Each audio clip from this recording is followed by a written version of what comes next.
In the heart of the Hungerbrick Forest, the village is beginning to stir. The prospect of freshly baked bread is whispered about among the villagers as a new baker has recently decided to call this corner of the world their home. The castle walls rise higher as the rocky cliffs are being shaped into their final formation. On the outer edge of the land, cracks are forming. The mill's plates remain exposed and vulnerable to the elements, and I must act now. The village is calling, and today I return to take on these 3 quests. Every stronghold needs a solid foundation, and this is no exception. While I do think we have the makings of a good base here, we do still have a little bit more work to do. Like I mentioned in my last video, I did put a ton of tan slopes in here just as placeholders. They were the pieces that I had. But this last weekend, I finally received some slopes and an order that I placed from Lego a little while ago. So I have what I need to, I think, finally get this ready to go. And we have the makings of creating this strong cliffside. So I think it's time to start carving out this rock.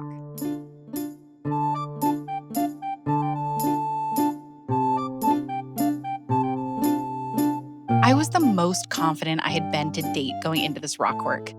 I had thought I had built just enough terrain at this point to know what I was doing here. I mean, I'm just adding a ton of slopes so these rock pieces don't look so rock piecey. It can't be that hard. It's definitely a bit funny now looking back at just how naive I was. While true this wasn't difficult, I was blown away at just how tedious and boring this was. I've seen a number of builders talk about procrastinating large areas of terrain for exactly that reason. It wasn't until here that I really understood what they meant. It's just not as satisfying of a process to spend hours placing hundreds of the same piece, at least in my opinion. And this is a fairly small area to cover, so I can only imagine what it's going to be like when I'm working on the forest floor or even the grassy areas in the village. But that is a problem for a future day. While my slope work started off a bit rocky, towards the end, I had more of a formula to layer the height and mixing in both regular and inverted slopes to my liking. This really helped speed things up quite a bit. With the sides out of the way, I had to clean up the gaps on the top of the platform with just a few more plates. And this really gave me the studs that I needed to bring the rocks over the top and create a really nice rocky ledge the whole way around. To finish this wall off, I added another layer of even smaller slopes. I did run out of my cheese slopes really close to the end, but I was able to cover almost all of the exposed studs. Working in layers really seems to be the way to go, and I think this wall and the stairs make for an incredibly impactful base to the Lion Knight's castle. And with that, this rock wall is officially carved. It's looking so good. Doing a project like this where I threw so many slopes at it really has helped me start to understand just how many pieces it takes for not only just a build like this, but for the diorama and the table as a whole. There's going to be so many pieces. I really can't believe just how many hundreds of slopes I used right here. I'm already out of the light bluish gray cheese slopes. I definitely need to get more just to fill in some of the studs that are still exposed on this side. And I went through almost all of my dark bluish gray. Oh, just always need more pieces. But a really good learning lesson just to know how many pieces I really like to see and what that kind of level of detail will get me. I'm also realizing too just how little space on this platform I now have. I'm really not sure what to do with some of these spaces in the front. After reading all of the comments, though, I think I've decided that I agree with you guys and I don't want to add in the moat. I guess it's not really a moat at this point, but continue the water in the front of the castle and really make this a moat. I want to keep this whimsical, kind of lighthearted, easygoing, peaceful vibe that I have. So I think this will just stay as kind of a river water feature. And I don't really know what to do then on the front side. I don't really have that much space left. So I don't know if I just should be adding some trees or kind of detailing out this greenery and calling it a day until I can add more table space and expand the castle grounds. I would love to add some sort of like garden or a courtyard, maybe some stables with the horses for the guardsmen and things. But realistically, I just don't see that fitting. I'm still undecided. So if you have any thoughts, I'd love to hear them. What should I do in such a small, confined space like this? But overall, I'm so happy with it. Couldn't be more pleased.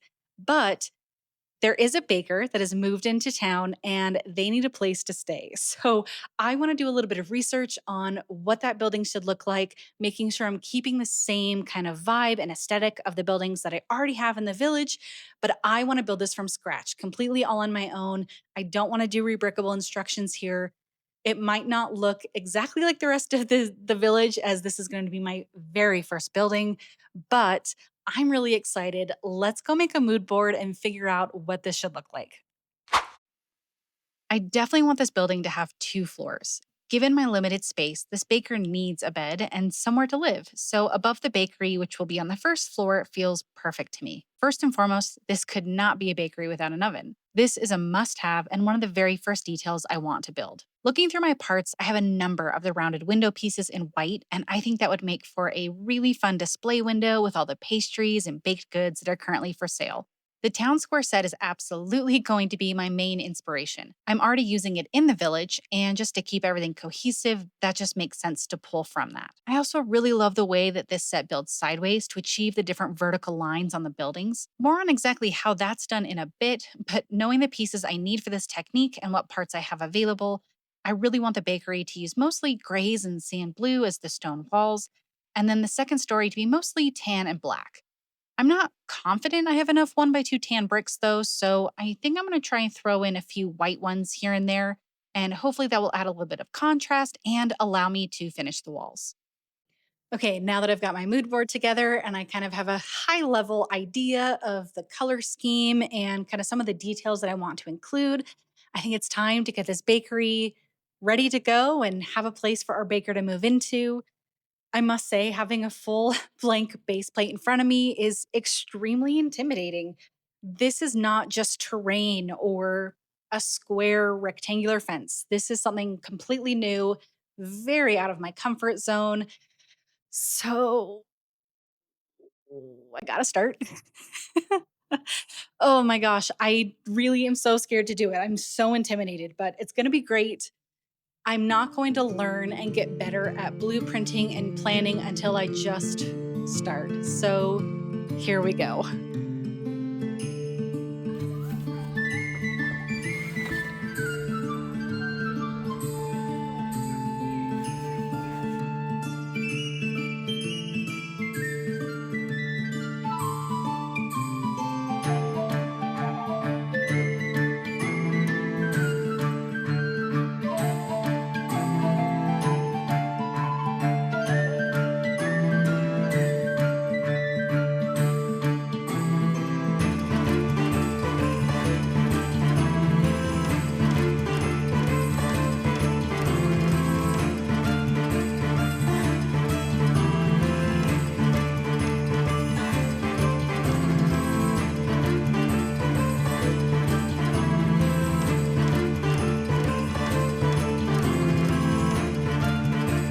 Before I get too high with the walls, I wanted to start thinking about at least a few of the interior details, such as the bread oven.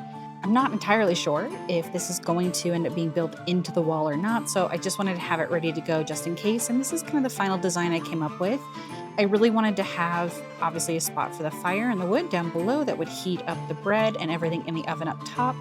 And I really just wanted it to be a rounded, curved design as much as possible. And as always, using the pieces that I have, I think it totally makes sense to have the bottom be black like that because the fire would turn it black like that.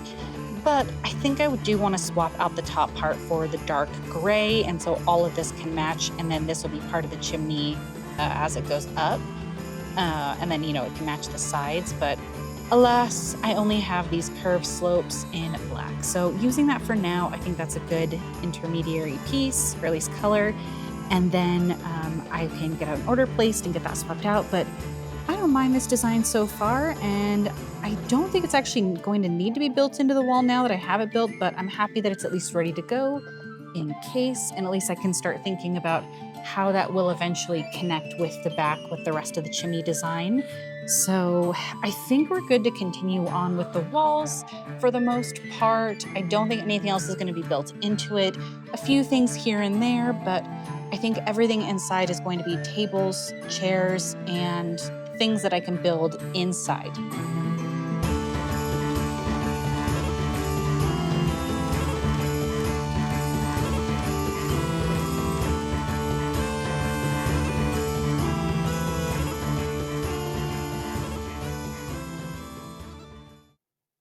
Clearly, it's the next day. I had some family come in from Texas, so I got to go visit with them. It was very exciting. But today, the walls are up. The first level, I think, is looking pretty good, but I want to focus entirely on the interior details. Clearly, it is the next day. I had some family come into town from Texas, so I went and visited with them and we had a great time. But I'm back at it today. I'm so excited with how the first level is looking. The walls are up. It's starting to look good. However, today I am focusing entirely on the interior details. Clearly, it is a new day. I had some family come into town from Texas yesterday as soon as I got all of the walls up. So I had to go visit with them, of course. Don't mind me, I'm just trekking through my little stair jungle. But I'm back in the loft and I'm so excited to keep working on the bakery. We've got the walls up and they're looking great. But today, I want to focus on the interior details because clearly there are a lot of open studs here and we need to get this green covered up. I definitely want to make sure I'm getting some details added, like table spaces back here, all the stations that my baker needs. Of course, putting something to display in these front windows. And I really want to make sure that I'm getting that added before I work on adding the second layer or the second level, before it gets too difficult to get everything added. So, you know the drill. Let's get some things built.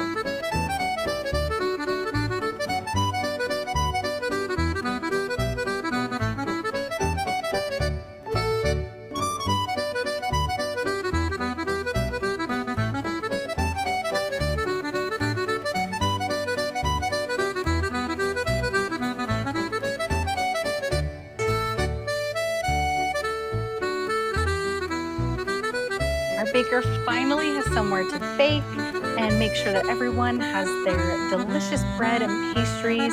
I love this. So, first and foremost, with the flooring, I wanted to try and give kind of two different zones and do a little bit of a different pattern. So, used the same technique essentially, but giving the baker a little spot for her workstation and then a little area for when all of the patrons come in. And then everything else, I was like, you know what, that can just stay regular gray. But I wanted it to feel fun and warm and inviting. And of course, our baker is working on tons of different options for our customers and the villagers. So we had to have a bread oven here, which we have some fresh baguettes currently baking. I've got a tray of unbaked raw pastries ready to go on a tray. And of course, some sort of fruit pastry being worked on here. I wanted to include a bunch of utensils and things that she would very much need for all of her baking, and some sugar, some milk, of course, some flour, because it's messy business baking. So it's a little bit everywhere, but we're ready to whisk up some eggs.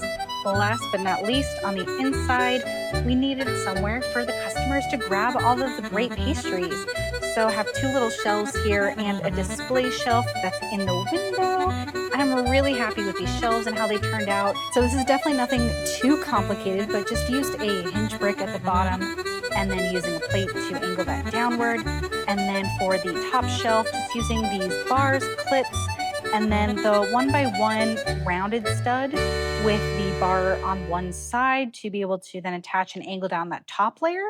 And again, it's really simple, but I think it gets the job done and really makes sure that that display shows all of the goodies that our baker has to offer. And I was really excited to finally use these printed tiles that I got from Brick Slopes last year. So definitely made good use of those and my chocolate croissant here. And speaking of custom printed tiles, I recently bought this bad boy from BBG Forge, and it's perfect for the bakery. And I really love how that turned out. They're a local custom tile print shop. So now it is time to build a second level and somewhere that she can sleep and actually have a home. But there is a little bit of a catch. I'm challenging myself to get this second floor done in the next 6 hours, or at least within 6 hours, but it has to get done today. I'm going camping in the next couple days. So hopefully by the time you're watching this, I'm going to be out in the wilderness doing camping things, but I need to get this done and stay on a timeline. So this is going to stretch my building abilities just a little bit because, as I've discussed multiple times, I'm as slow as a freaking snail. So we're going to try and do what I'm going to call a speed build for me. And hopefully I can get this second floor done. But if not, whatever I get done in 6 hours it's where we're landing today.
Okay, let's just very quickly cover this math because I wanted to show, because it's not exactly the most straightforward thing, but having recently built the town square set, this was fairly fresh.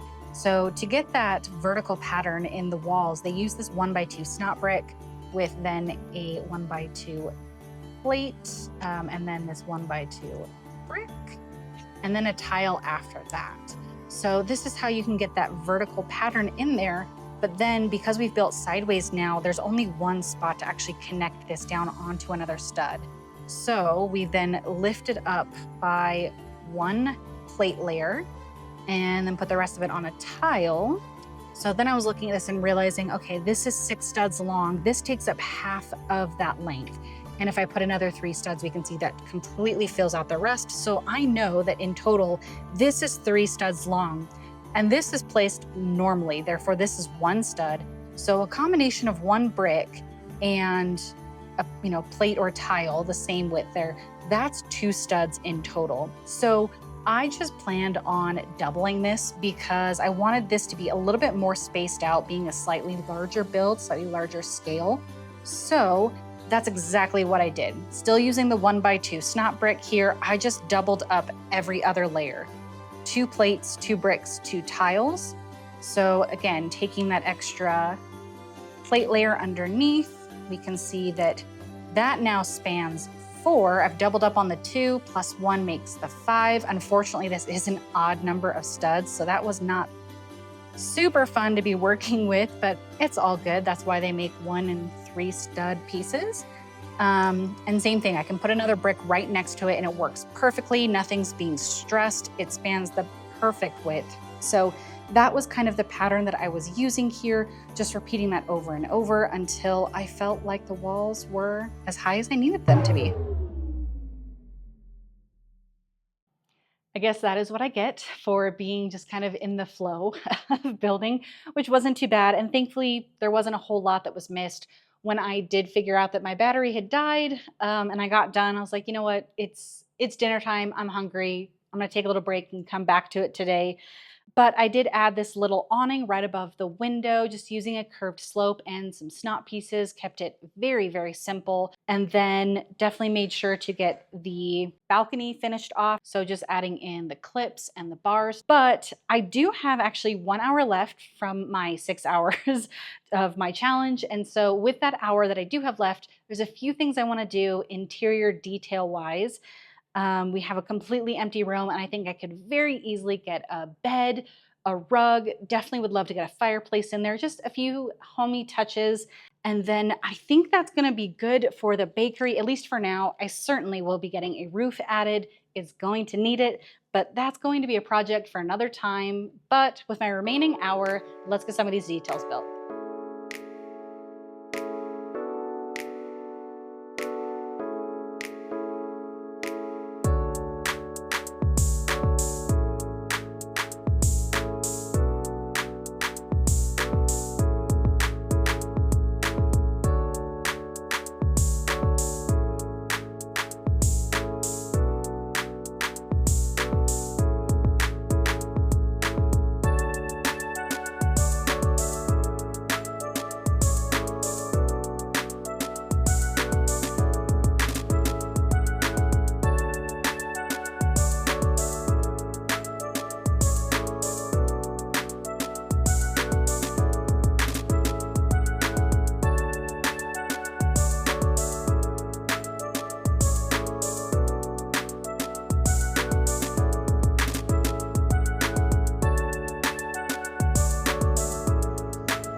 This bakery is perfectly imperfect. There are certainly lots of things looking at it now that I would love to change, some color swaps.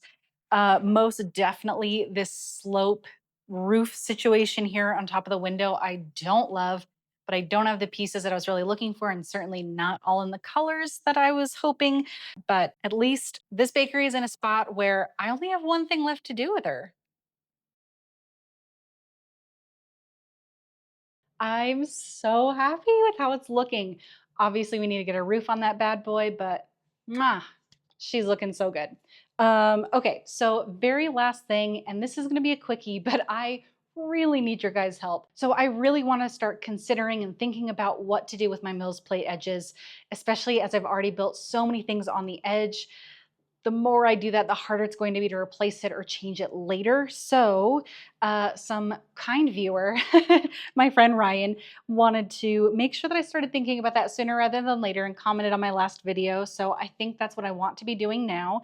And I've got a couple ideas, but man, I just really don't know what I want to do. So I've put a few examples together and I would love your guys' thoughts. So, first and foremost, we have the very classic, just solid color. I think for all of these examples, they're very interchangeable, or I could change up the color depending on what section of the table we're at. Similarly, I can do the masonry brick just to give it a little bit of texture. It's still very flat, it's easy to fill up the space, but at least I've got a little bit of design here. And again, I can totally change up the color just kind of depending on where I'm at in the table, or just keep it all one.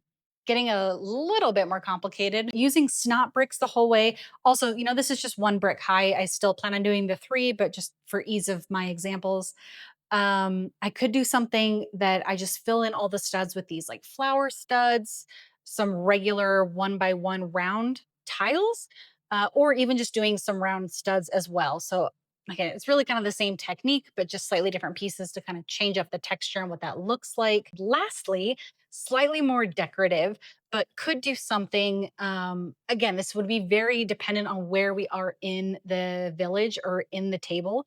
But this, to me, for example, is very much giving medieval vibes with the shield and all of the gray. So I could do something more decorative here that would go around the village, whereas this, with all of the green and the roots and the plant type of look and feel, would very much, I think, be appropriate for the forest base plates. So I could do something a little bit more decorative and part intensive and pricier, that I think would look cool and be a little different. And again, give me the options and ability to kind of change it up based on where it is in the table. Part of me really wants to go here, but also part of me feels like maybe that's too much. Is it too much? Maybe something a little bit more simple like this is going to be less distracting. I don't know. I truly cannot decide. So comment below which one's your favorite. Or again, if you have any other suggestions, I would love to hear it. I just really want to start thinking about this and planning ahead as much as possible. And thank you so much. If you are a subscriber, then you are one that helped me get to that 1,000 subscriber mark about a week and a half ago. And I'm still just blown away by the fact that I've hit that milestone. So a little bit more to go, but thank you so much for all of those that have subscribed.